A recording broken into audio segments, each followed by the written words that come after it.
বন্ধু, আজকে তো 31 তারিখ। তো আজকে তো 2025 সালের শেষ দিন। কালকা তো 2026 সাল। দুইজনে আজকে পার্টি দেই।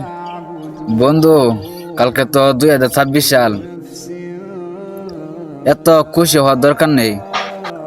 তুমি ভাবে তোমার জীবন থেকে 1 বছর হায়াত কমে গেছে, এটা নিয়ে এত খুশি হওয়ার দরকার নেই।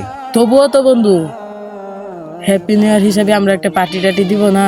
বন্ধু, এটা নিয়ে আমাদের দুঃখ প্রকাশ করা উচিত, কারণ আমাদের কাছ থেকে 1 বছর হায়াত কমে গেছে। কাল যে 2026 সাল, কাল যে আমরা বেঁচে থাকবো, এটা কোনো গ্যারেন্টি আছে? বন্ধু, আমরা আল্লাহর কাছে শুকরিয়া আদায় করব, কারণ আল্লাহ তাআলা আমাদের 2025 সালে বাঁচিয়ে রেখেছেন। বন্ধু, ঠিক বলেছ। চলো আমরা দুইজনে আল্লাহর কাছে শুকরিয়া আদায় করি যে আল্লাহ তাআলা আমাদের এখনো বাঁচিয়ে রেখেছেন। কালকে 2026 সালে যে আমরা বেঁচে থাকবো এটার কোনো গ্যারেন্টি নেই। তুমি আমাকে বুঝিয়ে দিলে। আল্লাহ তাআলা হেদায়েত দান করুক, সবাই যাতে এই জিনিসটা বুঝতে পারে। বন্ধু, তুমি তো বুঝতে পেরেছ।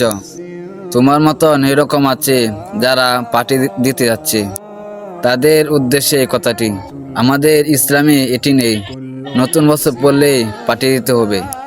বরঞ্চ আমরা শুকরিয়া আদায় করবো আল্লাহর কাছে। হ্যাঁ বন্ধু, তুমি ঠিক বলেছো। كل نفس ذائقة الموت ثم إلينا ترجعون